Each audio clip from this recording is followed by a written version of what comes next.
Are you thinking about delaying CPP? If that is a question that you have or you're strongly considering it, then you're in the right place. Today, I'm going to talk about reasons why you will want to delay CPP. But before we do that, let's talk about some things. First of all, what's the ideal age for CPP? Well, if you log into Service Canada and you find out your estimate, it will be based on your age. And that specific age is age 65. So naturally, if you take it before age 65, it's considered taking it early. And if you take it after age 65, it's considered taking it late. So what happens if you take CPP early? For each month that you take CPP early, your amount is reduced by 0.60% per month that you take CPP early. So if you take CPP at age 60, essentially, you will have reduced that amount that you'll receive. Well, estimated to receive at age 65, it will be reduced by 36%. What happens if you delay CPP? Well, if you delay CPP for each month, it will increase by 0.70% per month that you delay CPP, which means that if you delay CPP till age 70, you will have 42% more than you initially would have gotten at age 65, right? Now, let's talk about some reasons why you should take CPP early. I know we're going to talk about reasons why you should delay, but let's talk about reasons why you should consider taking it early. Obviously, if you have a financial situation whereas you cannot meet your monthly expenses, then CPP is going to be something you look to and consider at age 60. And it makes a lot more sense to do that, especially if you're incurring debt or you're having serious challenges making your monthly obligations, right? So that's the first one.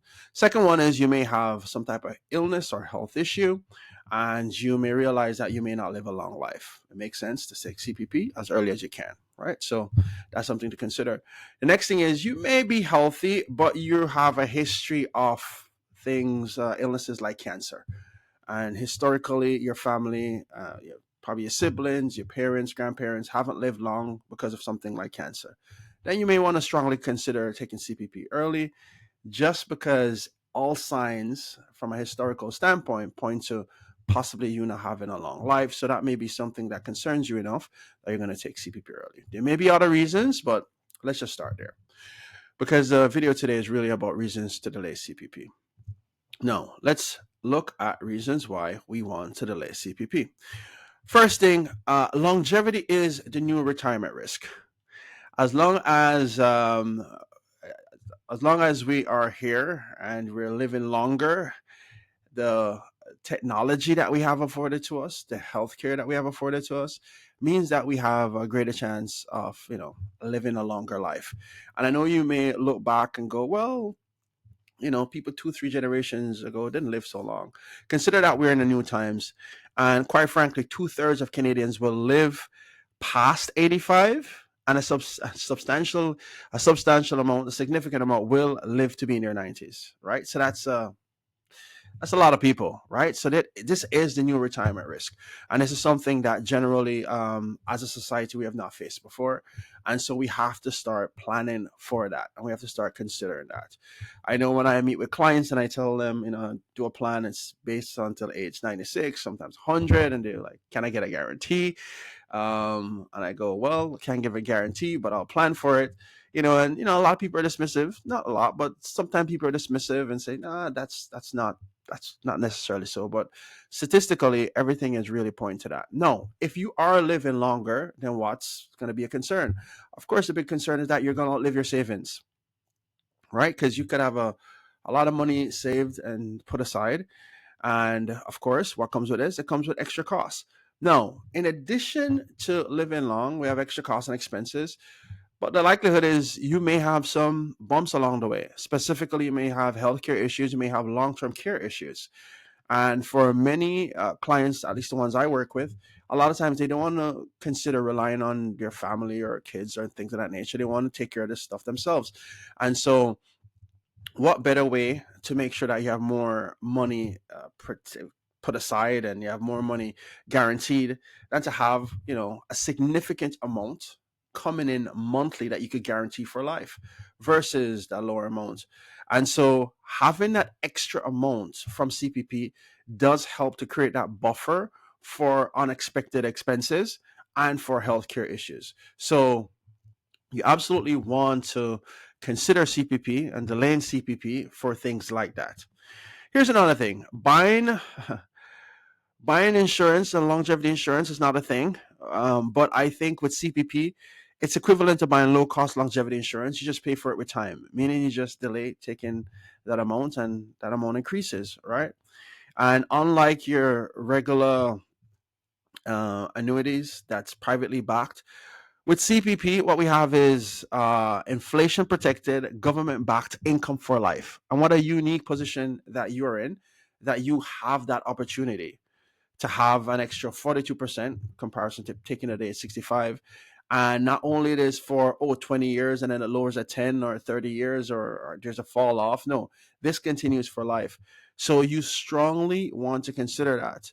There's no thing as longevity insurance, but this is the closest that you could come to it, right? And again, there's no thing as longevity insurance, but essentially, if you delay, I look at it as buying low cost longevity insurance if you delay CPP.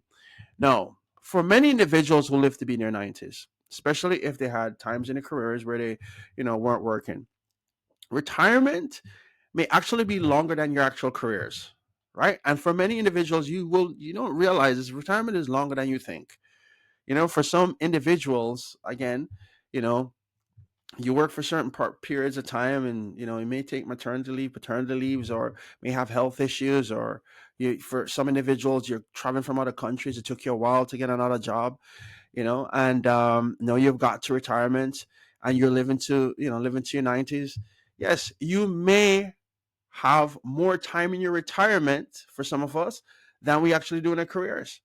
And so to support that retirement phase, when we're most vulnerable, when we're most, you know, um, unlikely to go back into the workforce, or if we go back into the workforce, we're not going to be paid as much as we normally would.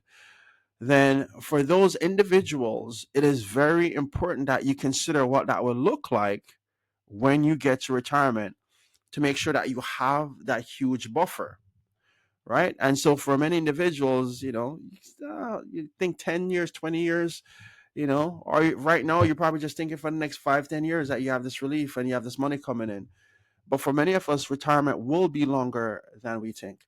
And here's another thing: a lot of times what we're doing is, so as individuals, and this is natural, I think, survival instincts, is that we're thinking about the present. We're only concerned about, again, the next 5 years, the next 10 years. But what about your 85-year-old self? What about your 90-year-old self, your 95-year-old self?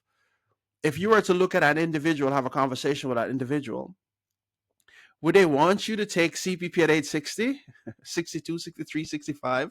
Or would that person benefit from taking it at age 70? So that's something for us to consider, because a lot of time we are considering our present self, our present situation, right? I know our 85-year-old self or 90-year-old self, what are they going to say? They're probably going to say, secure that income. Because when you get to 85, it gives you a lot more confidence to spend, knowing that you have this higher amount coming in monthly versus having this lower amount. I know we're dipping into our investments or private investments. And here's something to consider when we talk about dipping into our private investments. If you're not structuring these financial plans, if you're not structuring your income streams properly, and especially if you're pulling directly from funds that are in the market, consider that you may put yourself at a serious disadvantage. Why is that? If the market is low and you're pulling from funds when the market is low, particularly if the market dropped and you really need income and you're pulling from those funds, the problem you may have is that you experience what I call a double loss. One, if it's dropped significantly, you're pulling from it when it's low. The amount that you contributed with the expectation that it's high is low. And you've also not allowed those funds to bounce back, because, if you're properly structured, the market has fluctuations. And in many instances, what you're going to find most times is that if you're properly balanced, you're going to come back, and at some point in the future, you will, go back to a point where you have, gone back to where you were or even higher, right? But if you don't allow your funds to do that, what you're going to be experiencing is a double loss, and it puts you at a strong disadvantage. And having additional income streams higher income streams like a CPP is a strong benefit. No, one thing I will, and I know I'm going to go off on a bit of a tangent here, is one thing I help my clients with is I always create a 3 to 5 years cash buffer, cash equivalents that for 3 years at all times, and if they don't have the 3 years, we build up to that, where they have this buffer where for the next 3 years, they don't need to pull or draw down from a plan that is in the market or facing fluctuations. They'd have to pull from those investments while there because they're pulling from guarantees that have this cash equivalence. And so if the market experiences a significant dip, we could wait it out for a few years, several years. And then once it comes back up, then we could start pulling from those funds and then we could be in a better position, right? So that's a bit of a tangent there. But just know that if you have a higher CPP, then that cash flow aspect of it is really important. It gives you a good confidence in knowing that things will be better going forward, right? And not having the anxiety or the stress knowing that, oh my gosh, my portfolio just dropped and I have to pull from it and I hope it bounces back in time. Because that is potentially a disaster. Let's put it that way. Okay. As I kind of mentioned before, you know, delaying CPP is like longevity insurance, right? It's insurance against running out of money. It helps a lot. And quite frankly, the way I look at it is delaying CPP isn't just a financial strategy. It really is an insurance against running out of money. It's something for you to strongly consider. And I know in today's world where you have, advice from different sources, and you may just see that one video that says, hey, take it early, and you might just be on the fence whether or not to do so. Really give it some consideration, right? Really give it some consideration because the long-term effects of it could be quite significant. And 20, 30, 40 years from now, you don't want to be looked back regretting that, right? So hopefully this is helpful. These are reasons I think you should delay CPP if it makes sense for you. Again, this is not a one size fits all. Depending on your situation, there may be reasons why you want to take it early. You may want to wait till age 65, 67, 62, 63. That's why it's so important. I say to always have a plan, have that plan in place. Because if you have that plan in place, then that will, better give you some guidance on what you should be doing. Hopefully this was helpful.